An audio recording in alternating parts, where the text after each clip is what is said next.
कोई भी domestic violence से या किसी भी तरीके की वायलेंस से या किसी भी तरीके के एग्रेशन से कोई पीड़ित महिला है, लड़की है, बालिका है, तो वो यहाँ पर आ सकती है मायके में, और उसको जो पूरा ट्रीटमेंट मिलता है, उसके जो अनुभव रहते हैं वो बिल्कुल ऐसे रहते हैं कि वो सच में अपने माँ के घर आई है। Home is known as the place which is cosy one, जिसके अंदर जाके किसी को ऐसा लगता है मैं कहीं से भी होके आया हूँ, कहीं से भी होकर आई हूँ, यहाँ पर मुझे आराम मिलेगा। बिल्कुल।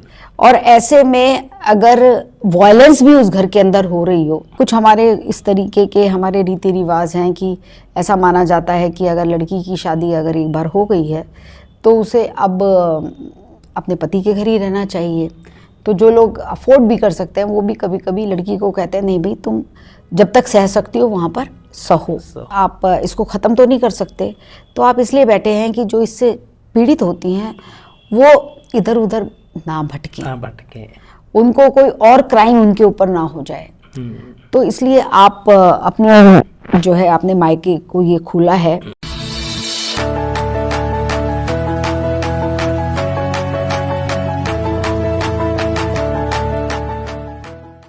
नमस्कार। जैसे कि आज हमारे साथ डॉक्टर शोभा विजेंद्र जी हैं, जो दिल्ली विधानसभा के अध्यक्ष श्री विजेंद्र गुप्ता जी की धर्मपत्नी हैं, और माइका स्वीट होम में इनका इतना बड़ा सहयोग रहा है। इनके मार्गदर्शन पे माइका ने बहुत ऊंचाइयों को छुआ है, जैसे कि आप हमारी बहुत सी वीडियो में देखते ही हैं। आज हम चाहेंगे कि दीदी, जो हम दीदी से इनको संबोधित करते हैं, आज दीदी हमारे साथ साथ जो हमारी बहनें, हमारी जानकार, हमसे जुड़े हुए लोग इनको देख रहे हैं, सुन रहे हैं, उनको भी एक मार्गदर्शन करें। आज हम दीदी से चाहेंगे कि सबके लिए, मैं तो आशीर्वाद के रूप में ही इनके शब्दों को मानता हूं, तो आज सबके साथ अपने एक्सपीरियंस को शेयर करें। नमस्कार। अविनाश तो मुझे दीदी कहते हैं, लेकिन आप सबके लिए मैं बता रही हूँ, मेरा नाम डॉक्टर शोभा विजेंद्र है और मैं संपूर्णा संस्था चलाती हूँ। साथ ही साथ मैं मास्टर्स हूँ, एमफिल पीएचडी हूँ सोशल वर्क के अंदर ही। और ये जो अविनाश मेरे से बात कर रहे हैं आप सबके बीच के अंदर, तो अगर मैं कहूँ कि बहुत समय से मैं खुद इनसे इंस्पायर होती रहती हूँ, क्योंकि वंस अपॉन ए टाइम एक चाइल्ड वेलफेयर कमेटी की सदस्य होने के नाते मेरा इनसे पहला परिचय तभी हुआ था। मैं यहाँ आई और मैं देख रही थी कि एक बिजनेसमैन किस तरीके से जो है बच्चों के साथ लगा हुआ है, बच्चों की छोटी छोटी सी रिक्वायरमेंट्स के बारे में अपनी जो है कंसर्न दिखा रहा है। और जब मैंने वो सारा ये सेंटर विज़िट किया तो तभी मेरी अविनाश से मुलाकात हुई। और मैं देखती हूँ कि उसके बाद से लेकर कई वर्ष बीत गए, 15-16 साल इन बातों को बीत गए हैं। लगातार ही मायके की इन्होंने शुरुआत की। और मायका एक बहुत ही सुंदर शब्द। कल बड़ी अच्छी बात हुई, मैं किसी को बोल रही थी कि कल मेरा सारा दिन व्यस्त है, तो बोले कि क्या हमें आपसे मिलना था। मैंने कहा कल नहीं मिल पाऊँगी, पहले मैं सुबह संपूर्णा जाऊँगी और फिर मायका जाऊँगी। तो बोले अरे आपका मायका कहाँ पे है? मतलब मैंने जैसे ही मायका शब्द बोला वो पलट के दूसरी तरफ से बात आई कि आपका मायका कहाँ पे है। तो इन्होंने बहुत ही सुंदर जो शब्द दिए हैं संस्था को, जैसा उसका नाम है वैसी ही वो संस्था है। कोई भी डोमेस्टिक वायलेंस से या किसी भी तरीके की वायलेंस से या किसी भी तरीके के एग्रेशन से कोई पीड़ित महिला है, लड़की है, बालिका है, तो वो यहाँ पर आ सकती है मायके में, और उसको जो पूरा ट्रीटमेंट मिलता है, उसके जो अनुभव रहते हैं वो बिल्कुल ऐसे रहते हैं कि वो सच में अपने माँ के घर आई है। और इसका पूरा श्रेय अगर किसी को जाता है तो अविनाश को जाता है, अविनाश की टीम को जाता है। मैं जानती हूँ कि लोगों के पास बड़े सारे एवेन्यूज़ रहते हैं, बड़े सारे जीवन जीने के तरीके रहते हैं, और आप देख रहे हैं कि अब तो एज मेरे ख्याल से 50+ की तो हो ही गई होगी, लेकिन मैं जब इनको जानती हूँ तब ये युवा थे, और उस समय भी अपना पूरा समय छोटे बच्चों के कल्याण के लिए, पीड़ित महिलाओं के लिए, बहनों के लिए, हर एक के लिए इनकी कंसर्न रहती है। और अविनाश, मुझे ऐसा लगता है आप जैसे बहुत सारे और हमारे एफर्ट्स की ज़रूरत है, आप जैसे लोग हमें और चाहिए। अभी हम जो आपसे बात कर रहे थे कि व्हाट इज़ डोमेस्टिक वायलेंस, क्या है ये डोमेस्टिक वायलेंस। जिस शब्द के साथ डोमेस्टिक जुड़ गया, यानी घर जुड़ गया, उसके अंदर भी वायलेंस है। कभी कभी सोच के बड़ा डर भी लगता है और बड़ी बड़ी एक एक कन्फ्यूजन भी आती है, because home is known as the place which is cosy one, जिसके अंदर जाके किसी को ऐसा लगता है मैं कहीं से भी होके आया हूँ, कहीं से भी होकर आई हूँ, यहाँ पर मुझे आराम मिलेगा। बिल्कुल। और ऐसे में अगर वायलेंस भी उस घर के अंदर हो रही हो और हमारी बहुत सारी बहनों को, माँओं को, लड़कियों को, बेटियों को अपने ही घर में उस सुरक्षा का, उस कोजीनेस का अभाव हो, उसकी जगह पे उनकी प्रताड़ना हो रही हो, तो ये बहुत ही गंभीर इशू है। लेकिन अविनाश, जैसे आप जानते हो कि वायलेंस की जहाँ तक बात है तो ये हमारे देश में ही नहीं है, ये किसी एक जगह की बात नहीं है। मुझे सभी जगह के बारे में पढ़ने का और जानने का अनुभव रहा है। अभी मैं साउथ अफ्रीका भी होके आई हूँ। आई वॉज सरप्राइज्ड कि जब मैं वहाँ पर डिप्टी स्पीकर से मिलने के लिए गई तो उनका जो वेरेंडा था उसमें सबसे ऊपर लगा था say no to violence to women and children. America में मेरी जब बात हुई, मैं एक वहाँ पर हमारी एक वरिष्ठ हमारी सदस्य हैं जो पहले संपूर्णा के साथ काम करती थी, वहीं सेटल हो गई हैं, तो वो भी मुझे लगातार बताती रहती हैं कि अमेरिका के अंदर भी अकेली महिला अपने घर पे सुरक्षित नहीं है। ऑन द अदर हैंड, जब मेरी लंदन को लेकर अभी बात हुई, अभी हम लंदन होके आए थे, तो वहाँ पर जो हमारे NRIs के ग्रुप है उसमें चंद्रकांता जी से बात हुई। उन्होंने मुझे बताया कि women are not safe there even at their home in London itself. तो ये सब कुछ सोच के लगता है कि अब वो लड़की, बहू, बेटी या माँ, कोई भी किसी से भी प्रताड़ित हो सकती है। जब उसके ऊपर हिंसा होती है और ख़ासकर अपने पति जब उस पर हिंसा करते हैं, तो आप बताइए उसके पास क्या रास्ता है। बिल्कुल। वो किसके पास जाए। मैंने देखा है कि जब महिला थोड़ी सी हम जिसे बोलते हैं थोड़े से जिनके पास कम रिसोर्सेज होते हैं, जिन्हें हम निर्धन भी बोलते हैं, ऐसी बैकग्राउंड से होती हैं, तो जो उनके मायके वाले लोग होते हैं वो भी उनको रखने में असमर्थ होते हैं। और कुछ हमारे इस तरीके के हमारे रीति रिवाज हैं कि ऐसा माना जाता है कि अगर लड़की की शादी अगर एक बार हो गई है तो उसे अब अपने पति के घर ही रहना चाहिए। तो जो लोग अफोर्ड भी कर सकते हैं वो भी कभी कभी लड़की को कहते हैं नहीं भाई, तुम जब तक सह सकती हो वहाँ पर सहो। तो लेकिन मैं समझती हूँ कि मायके में तो जो पीड़िताएं आती हैं, जैसे मेरा भी उनसे इंटरेक्शन होता रहता है और आपसे भी मुझे पता चलता रहता है कि जब एक ऐसे स्टेज पे वो आ जाती हैं कि जब उनको लगता है कि उनका शायद जीवन ही सुरक्षित नहीं है।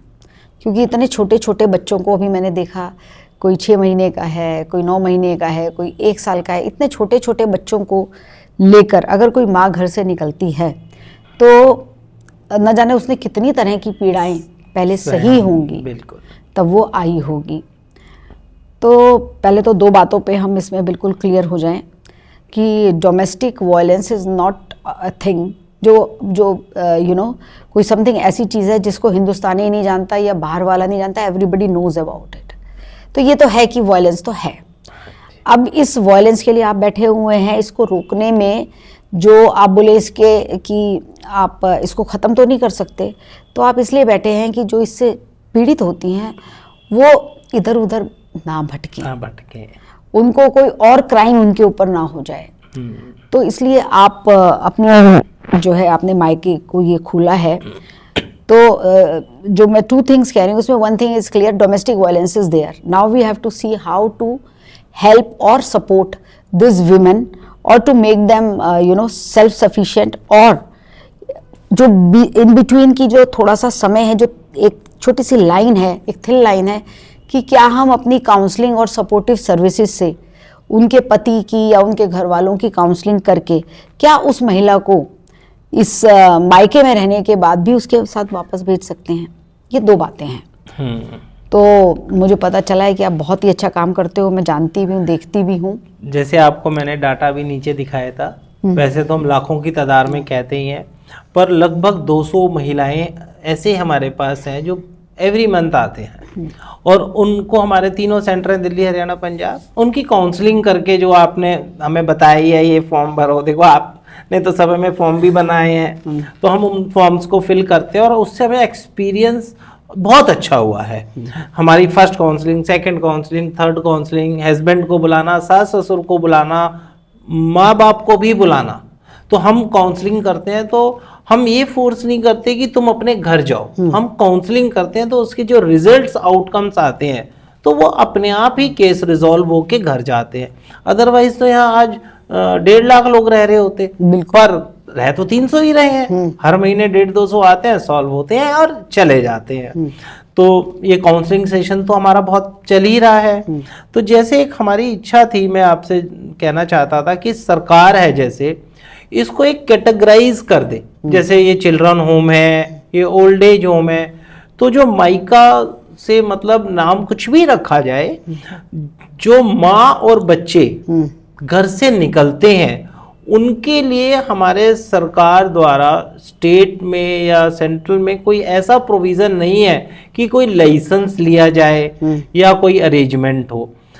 कुछ हमारा जजों का भी मतलब कोर्ट से भी ऐसा डाटा मेरे पास आया जिसमें मैट्रिमोनियल के केसेस सबसे लेट सॉल्व होते हैं या वो खुद सॉल्व कर पाते हैं, कोर्ट असमर्थ है क्या डिसीजन ले किसी का, तो वो मुश्किल होती है। पर हमारा क्या एक्सपीरियंस रहा दीदी, जितने भी केस इधर आए, कोई 2 दिन में, कोई 3 महीने में, कोई 6 महीने में रिजॉल्व हुआ और चला गया। तो मेरा मानना यह है कि हमारे देश के लिए मैट्रिमोनियल्स प्रॉब्लम्स को रिजॉल्व करने के लिए इस कॉन्सेप्ट पे जैसे पूरा रिसर्च किया जाए, हम एक अच्छा डाटा दे सकते हैं। आप जब डॉक्टर बनते हैं तो उसके ऊपर बहुत रिसर्च होता है, तो इस स्टडी के ऊपर काम हो। तो मैं चाहूँगा कि आप इस पे प्रकाश नहीं, आपने बहुत ही अच्छी बात करी और मेरे जहन में भी डाली कि अगर हम इन केसेस को काउंसलिंग और सपोर्टिव सर्विसेज के माध्यम से रिजॉल्व नहीं करें तो आज 1.5 लाख लोग भी यहाँ पर हो सकते हैं। बिल्कुल ठीक बात है, बहुत बड़ा देश है, 140 करोड़ का देश है और मैट्रिमोनियल प्रॉब्लम्स दिन रात ही मैं देख रही हूँ कि मैरिटल प्रॉब्लम्स जो है दिन रात बढ़ रही हैं। कभी कभी हमारी छोटी सी एडवाइस वो इतनी कारगर सिद्ध होती है दोनों के लिए, लड़का और लड़की, क्योंकि कई बार अब ऐसा भी देखने में आ रहा है कहीं लड़कियां भी बहुत जाती कर रही हैं, वो इट्स बोथ वे।